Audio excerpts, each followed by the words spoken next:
విశాఖ జిల్లా పాడేరులో జగన్ మాట్లాడుతున్నారు. లైవ్ చూద్దాం. లేఖలు రాసినా కూడా అది ఆగిపోయింది అని అంటే దానికి కారణం వైఎస్ఆర్ కాంగ్రెస్ పార్టీ చేసిన పోరాటాలని చెప్పడానికి మాత్రం ఖచ్చితంగా గర్వపడతా ఉన్నా.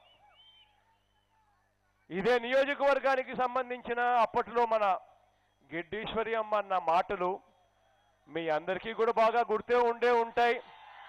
చంద్రబాబు నాయుడు గారిని ఉద్దేశించి ఏ రకంగా చంద్రబాబు నాయుడు గారు బాక్సైట్ మైనింగ్లో ఏ రకంగా చంద్రబాబు నాయుడు గారు అన్యాయం చేస్తూ ఉన్నారు అన్న విషయాలు ఆ రోజు సాక్షాత్తు ఇదే గిరిజన ప్రాంతానికి సంబంధించిన అప్పటి వైఎస్ఆర్ కాంగ్రెస్ పార్టీ ఎమ్మెల్యే గిడ్డీశ్వరమ్మ ఇప్పటి తెలుగుదేశం పార్టీ క్యాండిడేట్ ఏమే మాటలు చంద్రబాబు నాయుడు గారి గురించి మాట్లాడారో అని నేను వేరే చెప్పాల్సిన పని లేదు. పూర్తిగా కట్టుబడి ఉన్నాను. బాక్సైట్ మైనింగ్ ఎట్టి పరిస్థితిలో జరగదు అని హామీ ఇస్తా ఉన్నాను మీ అందరికీ కూడా అని చెప్తా ఉన్నా. ఖచ్చితంగా మీ అందరికీ కూడా ఈవేళ నేను ఒకసారి మీరందరూ కూడా ఆలోచన చేయమని అడుగుతా ఉన్నాను. 5 సంవత్సరాల చంద్రబాబు నాయుడు గారి పాలన మీద ఆలోచన చేయమని అడుగుతా ఉన్నా. 20 రోజుల్లో ఎన్నికలు జరగబోతా ఉన్నాయి. ఇటువంటి పరిస్థితుల్లో మనం వేసే ప్రతి ఓటు ఎవరికి వేయాలి అన్నది మన గుండెల మీద మనం చేతులు వేసుకొని ఎలాంటి పాలన మనకు కావాలి అన్న అంశాల మీద మనం ఓటు వేయాలి అన్నది ఖచ్చితంగా మర్చిపోవద్దని మీ అందరికీ కూడా కోరుతా ఉన్నా. మీరంతా కూడా సినిమాలు చూస్తూ ఉంటారనుకుంటా. చూస్తారా అబ్బా? చూస్తారుగా, సినిమాలు వేస్తారు కదా. ఈ మధ్యకాలంలో మహానటుడు అని ఒక సినిమా వచ్చింది, చూసారా? చూడలేదా? ఆ మహానటుడు అనే సినిమాలో మీ అందరికీ కూడా ఒక క్యారెక్టర్ కనిపించింటాడు. మహానాయకుడు అనే సినిమా ఆయన పేరు. ఆయన పేరు దొంగల్లుడు.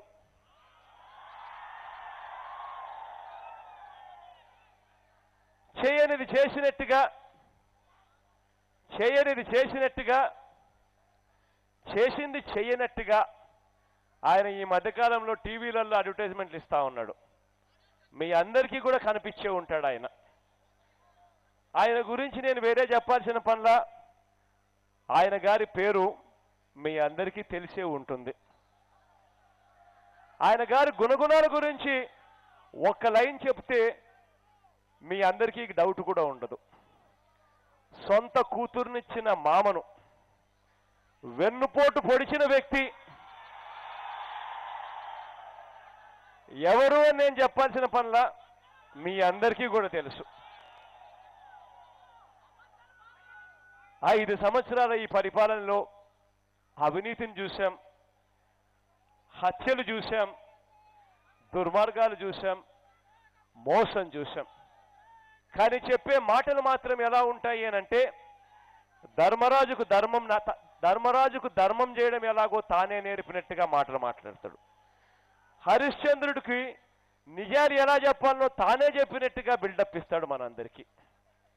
మాటలు చూస్తే ఆ స్థాయిలో అబద్ధాలు చెప్పగలుగుతాడు, ఆ స్థాయిలో మోసాలు చేయగలుగుతాడు. మీడియాను మేనేజ్ చేయడంలో ఆయనను మించిన వ్యక్తే ఉండడు. ఈనాడుతో పోరాటం చేస్తూ ఉన్నాం, ఆంధ్రజ్యోతితో పోరాటం చేస్తూ ఉన్నాం, TV5తో పోరాటం చేస్తూ ఉన్నాం, అమ్ముడు పోయిన అనేక మీడియా ఛానళ్లతో కూడా ఇవాళ పోరాటం చేస్తూ ఉన్నాం.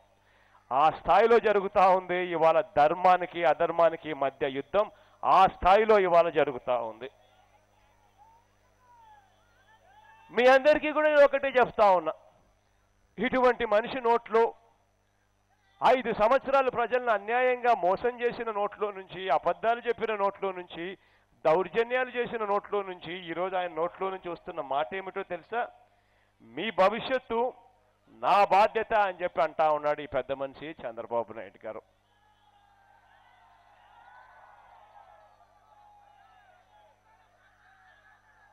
నమ్మేదానికి సిద్ధంగా ఉన్నారా అని అడుగుతా ఉన్నాను. గట్టిగా 2 చేతుల పైకి తిన.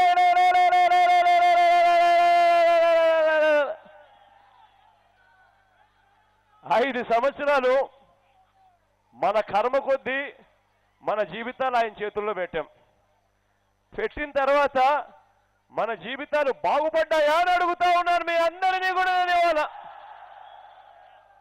ఇటువంటి వ్యక్తి ఈరోజు మీ భవిష్యత్తు నా బాధ్యత అని అంటా ఉన్నాడు. ఈ మనిషి అంతటితో కూడా ఆగిపోవడంలా, రాష్ట్రానికి ఇంత అన్యాయమైన పాలన చేసిన ఈ వ్యక్తి ఏమంటాడో తెలుసా? రాష్ట్రానికి 5 ఏళ్లలో 650 అవార్డులు వచ్చినాయంట. రాష్ట్రాన్ని నంబర్ 1గా కూడా చేశాడు అని చెప్పి ఈ మనిషి చెప్తా ఉన్నాడు.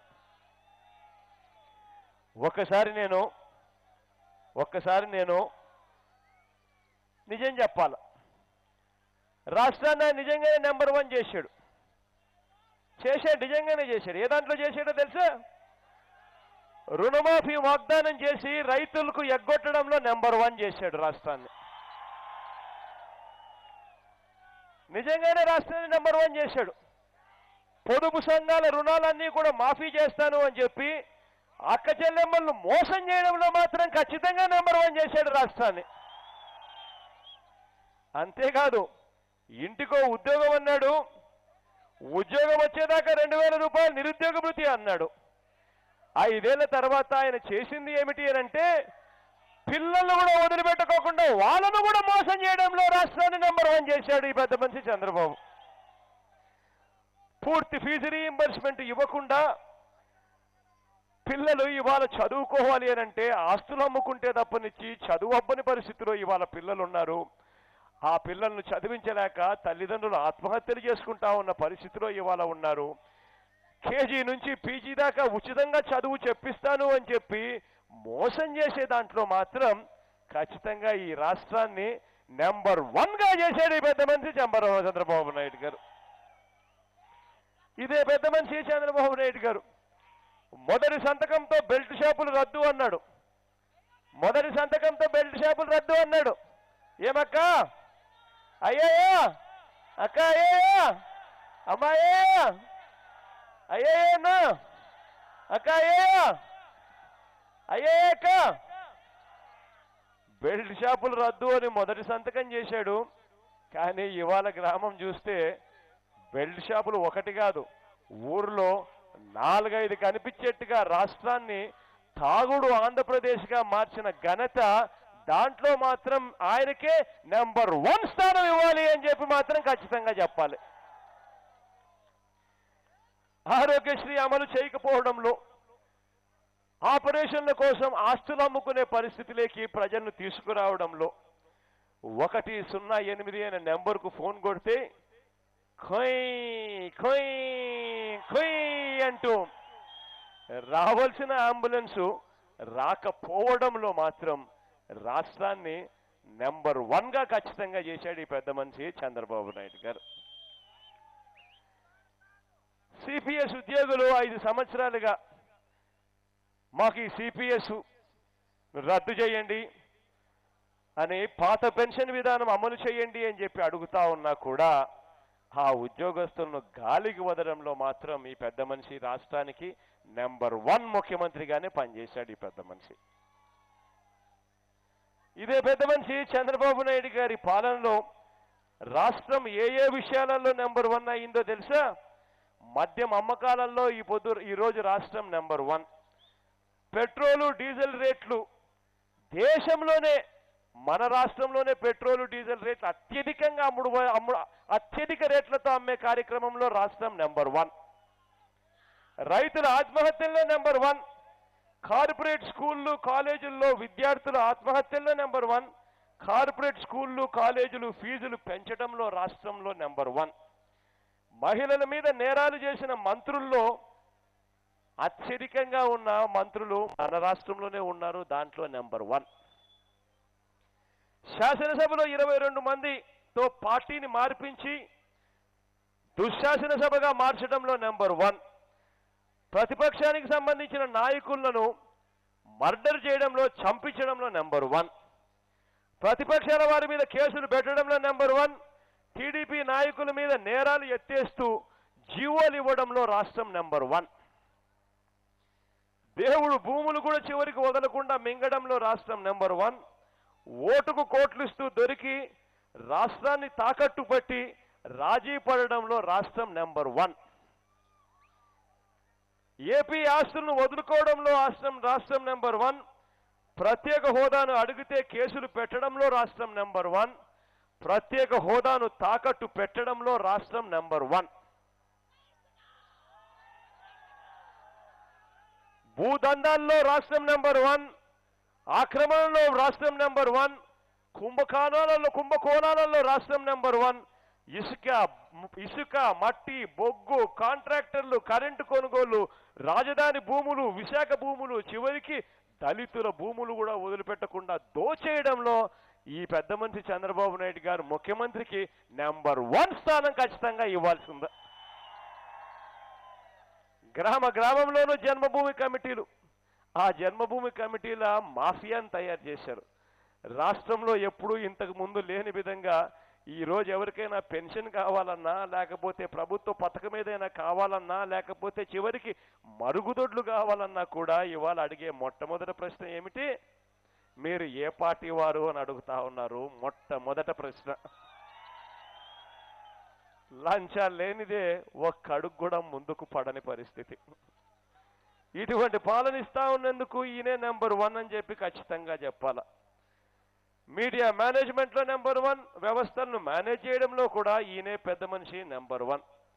ఇన్ని అన్యాయాలు చేస్తా ఉన్నాడు, ఇన్ని మోసాలు చేస్తా ఉన్నాడు, ఇన్ని అబద్ధాలు ఆడుతా ఉన్నాడు, ఇంతటి దారుణమైన పాలన ఇస్తా ఉన్నాడు. ఇప్పుడేమో ఈ పెద్ద మనిషి ఏమంటా ఉన్నాడు? మీ భవిష్యత్తు నా బాధ్యత అని అంటా ఉన్నాడు. ఇటువంటి పాలన మనకు అవసరమా అని అడుగుతా ఉన్నాను మిమ్మల్ని అందరినీ కూడా నేను. ఒక చిన్న ఉదాహరణ చెప్పాలా. ఇటువంటి పాలన చూస్తా ఉన్నప్పుడు ఒక సామెత గుర్తుకొస్తుంది. ఒకడు ఉండేవాడట, ఆ మనిషి తల్లికి అన్నం పెట్టనివాడు, అవసరం వచ్చినప్పుడు మాత్రం చిన్నమ్మకు బంగారు గాజులు కొనిస్తాను అన్నాడట ఒకడు. ఈ పెద్ద మనిషి చంద్రబాబు నాయుడు గారిని చూస్తే మీకు అలా అనిపించడం లేదా?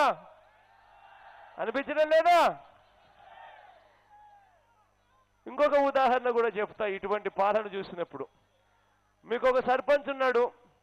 ఓ సర్పంచ్ ఎన్నికల్లో మీరంతా గెలిపించారు. గెలిపించిన తర్వాత 5 ఏళ్ళు మిమ్మల్ని అసలు పట్టించుకోలేదు, మిమ్మల్ని పూర్తిగా గాలికి వదిలేశాడు. వదిలేసిన తర్వాత ఆ సర్పంచ్ మళ్ళీ ఎన్నికలు వచ్చినప్పుడు మళ్ళీ పోటీకి దిగాడు.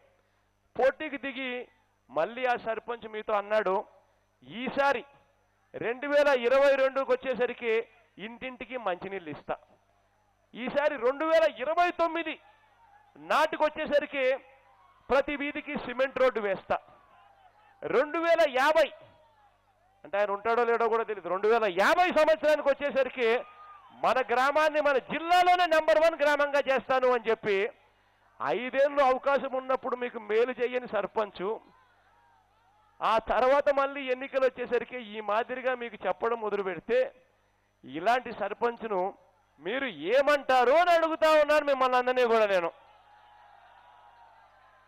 మోసగాడని అంటారా లేదా?